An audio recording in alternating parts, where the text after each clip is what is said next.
Par exemple, pour un jean de 600 grammes, 32 kg de matières premières vont être utilisées et 8000 litres d'eau.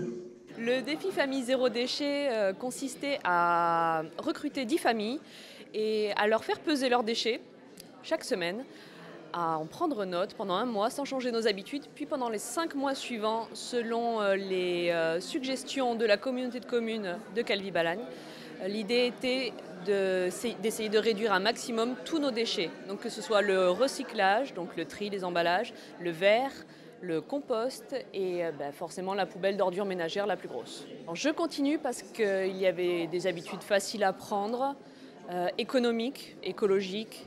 Donc quand on les suit pendant 5 mois, on peut considérer que c'est acquis. J'ai beaucoup moins de corvées de poubelle, tout simplement. Ma poubelle est plus légère, je ne la sors qu'une fois par semaine. Pour une famille de 4, nous avons une poubelle qui pèse entre 5 et 10 kilos par semaine. Quelle est l'organisation que vous avez mis en place pour gérer votre foyer ? Alors pour que ce soit le plus facile possible, je pense qu'il faut commencer par ce qui est le plus facile pour nous, pour notre famille, pour nos habitudes. Après, faire un peu plus de cuisine pour limiter les produits alimentaires déjà emballés. C'est pas excessivement contraignant. Il faut choisir ce qui vous parle. Est-ce que c'est possible zéro déchet ? J'ai énormément réduit mes déchets. Vraiment énormément. Alors moi, j'étais déjà dans la démarche avant le défi, mais je pense que le défi sur 6 mois, d'après ce que j'ai calculé, nous a permis de composter beaucoup plus. On compostait 1 kg par semaine. On composte 2 à 3 kg par semaine et ma poubelle, son poids a baissé de 20%. C'est une très bonne initiative.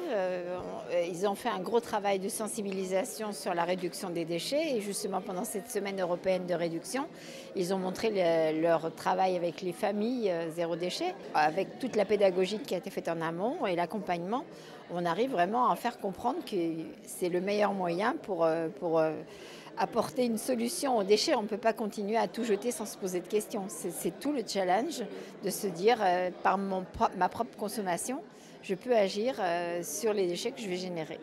Ce qu'on dit toujours, pour nous, la stratégie de gestion zéro déchet, elle repose sur un trépied.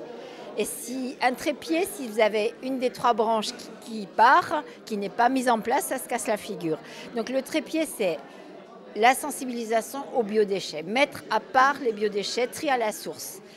Le deuxième trépied, c'est la collecte au porte-à-porte. Et le dernier pied du trépied, c'est la tarification. La démarche zéro déchet, c'est parti des États-Unis, c'est zéro waste. Après, on a compris qu'en Toscane, c'était possible. On a vu qu'en Sardaigne, c'était possible. Et maintenant, je leur dis, il n'y a pas besoin d'aller si loin. Vous allez à Calvi, enfin les villages qui sont déjà couverts par le système, et ça marche. Les premiers objectifs que nous avons déclinés, c'était présenter un peu, dans le cadre de la Semaine européenne des réductions de déchets, l'action phare que nous avions menée en 2018, entamée en 2018, c'est-à-dire prouver que des familles pouvaient produire zéro déchet à travers 10 témoignages, 10 familles témoins.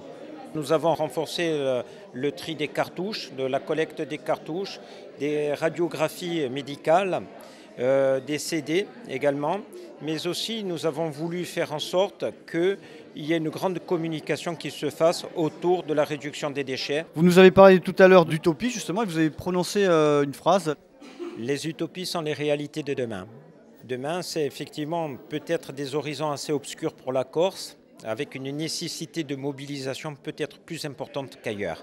Je suis résolument optimiste, mais avec peut-être certaines réserves. Il faut vraiment que les Corses et la Corse se mobilisent de façon, on va dire, plus prégnante.